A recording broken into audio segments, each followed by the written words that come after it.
Okay, let's unpack this. There's been uh, so much buzz lately Yeah. about the latest generation of AI models. Yeah, the ones people are calling large reasoning models, or LRMs. Right. We're talking about systems like, OpenAI's O series, Hmm. DeepSeek R1, the Claude 3.7 Sonnet thinking model, Gemini thinking. The list keeps growing. And the promise, the really exciting part, is that these machines can go beyond just sort of pattern matching or text generation. They're supposed to actually think their way through complex problems. That's the idea, isn't it? They have these explicit mechanisms built in, often generating some kind of internal thought process, like a chain of thought, specifically designed to tackle, well, difficult reasoning tasks. And that's exactly what we're doing a deep dive into today. We've got this really fascinating research paper here that decided to take a different approach. Yeah, trying to see what these new LRMs can really do when they're faced with genuine problem-solving challenges away from the usual tests. Exactly. So our mission, as always, is to cut through the hype, extract the crucial insights from this source material, figure out their strengths, sure, but maybe more importantly, dig into some surprising limitations the researchers found. Right, because the paper uses a testbed that's quite different from how we typically evaluate AI reasoning. Which brings us straight to the first point the paper makes, challenging those standard evaluation methods.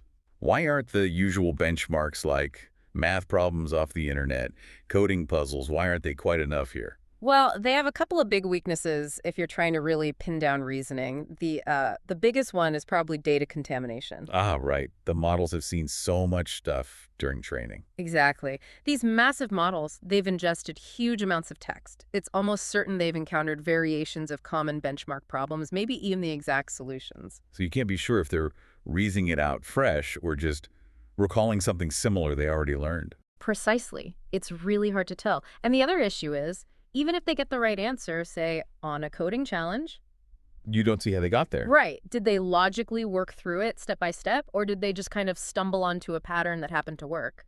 You only see the final output, not the process. So standard benchmarks, they don't really give you that visibility into the actual reasoning steps. No. And to truly probe reasoning, you need these controlled environments. Places where you can be pretty sure the model hasn't seen the specific problem instance before, and where you can actually watch the steps it takes. And that's where the paper's idea comes, in this puzzle test bed. Sounds like they basically built kind of AI reasoning lab. That's a great way to put it. They used a set of controllable puzzle environments. And this approach, it's really powerful. Why? Because it lets them tweak the complexity very precisely. How so? Well, you can adjust elements within the puzzle. Think like the number of discs in the Tower of Hanoi, or how many people need to cross the river in a river crossing puzzle. Ah, okay. So you can make the same core problem systematically harder or easier. Exactly. You can dial the difficulty up or down reliably. And crucially, because these are specific puzzle instances generated, right there in these controlled environments. They haven't seen them before online. Right. It largely dodges that data contamination problem you get with the big common benchmarks. The models have to rely only on the rules you give them in the prompt and then apply, well, algorithmic reasoning. Got it. So it's purely about applying logic and rules, not digging up facts or memorized answers. And there's one more key advantage. This setup allows for really rigorous evaluation using a simulator. They don't just check the final answer. They check the steps along the way. Every single step. The paper calls these the thinking traces or thoughts. You can literally feed each proposed move into a simulator for the puzzle and check if it's valid according to the rule. Wow, okay. That's a much deeper look. So what kind of puzzles did they actually use to put these models through their paces?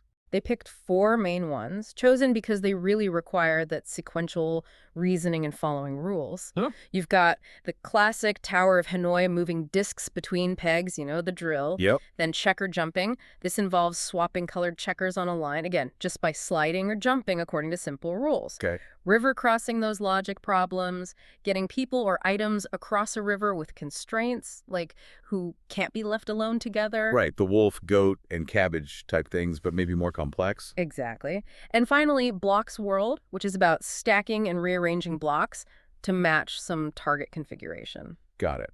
So simple rules fundamentally, but they can get really complex compositionally, need lots of steps. Okay, so what happened? What did they find when they ran these thinking LRMs against the standard LLMs on these puzzles, especially as they cranked up the complexity. Well, this is where it gets really interesting. They uncovered something pretty dramatic. Performance doesn't just sort of, gently decrease as problems get harder. Hmm. No.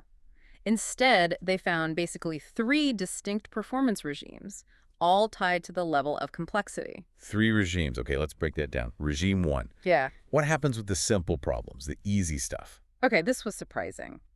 At low complexity, the standard LLMs, the ones without those explicit chain of thought features, they often perform just as well as the LRMs. Really? Yeah, sometimes even better, and they were also more efficient, computationally speaking. They used fewer tokens to get the answer. Huh. That is counterintuitive. The models supposedly designed for thinking aren't necessarily better when the thinking is easy. Not necessarily better, but also more expensive to run, token-wise. Okay, so that's low complexity. Regime 2 is medium complexity. Okay. Here, things change. This is where those LRMs, the ones that generate that detailed thinking process, they start to show a clear advantage. Oh, okay. This is where the thinking mechanism pays off. Exactly. They perform significantly better than the standard models in this middle range. It shows the thinking process can help when the problem gets moderately tricky. But there's a catch again. More tokens? Significantly more tokens to achieve that better performance, so there's a trade-off. Right. Better results, Yeah. but higher cost. Okay, so Yeah. that's the middle ground. What about regime 3, the high complexity end? This is where it gets really stark. In the high complexity regime, well, both types of models basically collapse. Collapse, like completely fail. Complete performance collapse. Accuracy just plummets down to near zero for both the standard LLMs and the LRMs. Wow. Now, the LRMs, they might delay that collapse point just a little bit compared to the standard models, suggesting the thinking helps slightly extend their reach. Uh-huh. But ultimately, they hit the same wall. They simply fail to solve the really complex versions of these puzzles. Okay, a complete breakdown, not just getting worse gradually. That feels Yeah. like a really significant limitation they found. It is, and the paper digs into something even more puzzling around that collapse point. They call it a counterintuitive scaling limit. Ooh, okay, tell me about this. What's counterintuitive about how they scale near the failure point? Well, think about it. As the problem gets harder and harder, pushing towards that point where performance is about to collapse, you'd expect the LRMs to try harder, right? Yeah, you'd think they'd throw more computational effort at it, generate more thinking steps, more tokens for their internal process. That seems logical. More complex problem requires more thinking, and initially, just before the collapse, they do increase their reasoning effort, measured by tokens. Okay. But here's the really strange part. Beyond a certain critical complexity threshold, right as they're about to totally fail, the models actually start to reduce their reasoning effort. Like what? They generate fewer thinking tokens, even though the problem is objectively harder, and, crucially, they still have plenty of their allocated token budget left. They could think more, but they don't. They spend less time thinking when the problem is most difficult. That seems completely backward. Why would they do that? That is the puzzle. It's really counterintuitive. And the paper suggests this points to a fundamental limitation in their inference timescaling. Meaning, current LRMs seem unable to effectively use more thinking computation when problems get past a certain complexity point. It's like their internal process hits some kind of bottleneck or maybe a saturation point, and instead of pushing harder, they just sort of back off from trying to think productively about it. Wow. So it's not just that they can't solve it anymore. It's like their internal effort mechanism actively gives up or retreats near that limit. That's a really interesting insight into the failure mode. It really is. And because they had this controlled puzzle set up with the simulator, They could look inside the thinking process itself. exactly, they could analyze those reasoning traces, the step-by-step thoughts, using the puzzle simulator to see what was actually happening internally. Like getting a peek behind the curtain at the actual sequence of attempted moves or thoughts. Precisely. They analyzed the validity of all the intermediate solutions or steps generated within those thinking traces, and then they correlated that with the puzzle's complexity level. Okay, and what patterns emerged when they looked inside the black box like that? Well, for the simple problems, they saw evidence of something they called overthinking. Overthinking. Yeah. The models would often find the correct solution path relatively early on in their thought process. Okay. But then they'd just keep going, exploring other paths, sometimes oscillating between correct and incorrect moves, sometimes just going down complete wrong avenues, basically wasting computational effort even after they'd technically found a solution. Huh. So they solve it, but then kind of keep noodling around incorrectly. That sounds incredibly inefficient. It does seem very inefficient. Then, for the moderate complexity problems, that middle regime where LRMs did better overall, the trend kind of How reversed. so? Here, the models tended to explore incorrect solutions or paths first, and only arrive at a correct path much later in their thinking trace, assuming they managed to find one successfully at all. Okay, so success in that middle ground seems to require more internal trial and error, more exploration before hitting the right answer. Right. It suggests the thinking process involves exploring bad options before maybe correcting towards a good one. And what about the high complexity regime where they collapsed? What did the traces show there? Well, as you'd probably guess, given the complete collapse in accuracy, analyzing the traces revealed a total failure mode internally as well. No correct steps at all. No correct complete solutions were found anywhere within the reasoning trace. The internal thinking process, such as it was, never landed on a valid sequence of steps to solve the puzzle. It just failed to produce anything useful. So this trace analysis really drives home the point. While these models might show some capacity for exploration, maybe even a kind of limited self-correction in the middle, their whole process seems fundamentally inefficient, particularly that overthinking on simple problems, and it just completely breaks down when things get genuinely complex. It puts a finer point on those scaling limits we were just talking about. It absolutely does. It connects the final outcome, success or failure, to what's happening or not happening within that internal thinking process. Now, the paper also flags some of the behaviors they found genuinely puzzling, things that raise even broader questions about what kind of reasoning, if any, is really going on here. This sounds like where it gets really thought-provoking. Absolutely. One finding that really stood out was about their ability or perhaps inability to simply execute an algorithm. Execute. How did they tech that? So they took the Tower of Hanoi puzzle. There's a well-known explicit step-by-step algorithm to solve it, right? The classic recursive solution. Sure. The researchers gave this algorithm directly to the model in the prompt. They spelled out the steps. So the task wasn't figure out how to solve Tower of Hanoi. It was basically, here are the instructions, just follow them. Okay, so the model didn't need to devise the plan at all, just execute the provided logical steps. That should be much, much simpler. You would absolutely think so. But here's the fascinating and frankly surprising result. Giving the model the explicit algorithm didn't significantly improve its performance. And critically, it didn't prevent the performance collapse at higher complexities. Wait, really? Even with the answer key, effectively, they still failed around the same point. Pretty much, yeah. They still hit that wall at roughly the same complexity level as when they had to figure out the solution entirely on their own. That's genuinely baffling. Yeah. What does that even suggest? It points to a limitation not just in, like, planning or problem solving, but in the fundamental ability to follow a sequence of logical steps and check them against rules. It certainly seems to challenge the idea that they have a robust capacity for what we might call symbolic execution, or just reliably following instructions. It's like even when you hand them the program, they struggle to run it accurately when it gets long or complex. Wow. Okay, what other puzzling behaviors did they find?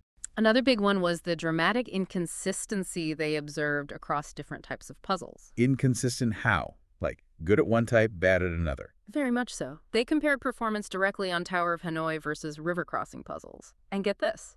The Claude 3.7 Sonnet thinking model, for example, could produce these remarkably long sequences of correct moves for some Tower of Hanoi problems. How long? Like around 100 consecutive correct moves at certain moderate complexity levels, which is pretty impressive, right?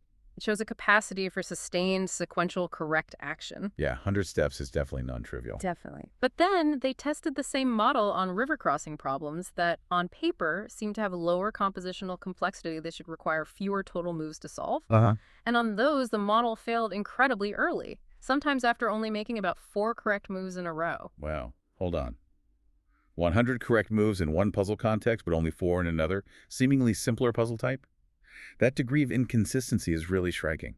It really is. And the paper floats a possible reason for this, or at least a contributing factor. Which is? Could this wild inconsistency be related to maybe data scarcity during training for certain kinds of logical structures? Perhaps there just aren't as many examples of complex river crossing problems with lots of constraints in the training data compared to, say, Tower of Hanoi variations. So that brings us back to the training data again. Even with these thinking mechanisms, Maybe they're still heavily reliant on the patterns and distributions they learned rather than applying abstract rules universally. That's exactly the question it raises. This inconsistency across different puzzle domains really makes you wonder, are these LRMs performing genuinely generalized reasoning, applying abstract logical principles in a flexible way? Or is their performance still quite brittle, heavily influenced by the specific kinds of examples and logical patterns they happen to see most during training? Yeah, that finding about the inconsistency feels like a pretty powerful piece of evidence, suggesting maybe it's not quite general reasoning, at least not in the way we usually mean it. It certainly complicates the picture and highlights that current approaches might still have some fundamental limitations in terms of generalization. Okay, let's try and wrap this up then. If we distill it down, what are the core takeaways from this deep dive into the paper's findings? I think the biggest picture is that these current large reasoning models, even with their explicit thinking steps, they seem to run into pretty fundamental limitations when problem complexity really ramps up. Right, they don't just get a bit worse, they hit this sudden hard performance collapse. Exactly. And tied to that is the really weird counterintuitive finding that they actually reduce their thinking effort, their computational work, right as they approach that failure point. Yeah, that's still baffling. Plus, looking inside their thoughts reveals these inefficiencies like overthinking easy problems and just a complete breakdown in generating useful steps for hard ones. And then those really puzzling behaviors. The failure to reliably execute an algorithm, even when it's handed to them, Uh-huh. and that wild inconsistency in performance across different types of logical puzzles. Taken together, these limitations feel, well, pretty fundamental to the current architectures. It doesn't seem like just a matter of throwing more compute or more tokens at the problem will fix these specific issues. Yeah, it really challenges the narrative that current LRMs possess robust, generalizable reasoning capabilities that work consistently across the board. It certainly suggests there's still a long way to go. It really does make you stop and think, doesn't it? Given these findings especially, that models can be given the explicit algorithm for a known problem but still fail dramatically when executing it at scale, or that they can be so inconsistent across different kinds of logical tasks, what does that tell you, the listener, about the actual nature of the reasoning that's happening inside these incredibly complex AI systems? What does it imply for the kinds of tasks you might be thinking about relying on them for, particularly those that absolutely require precise, consistent, step-by-step logical thinking? Something to mull over.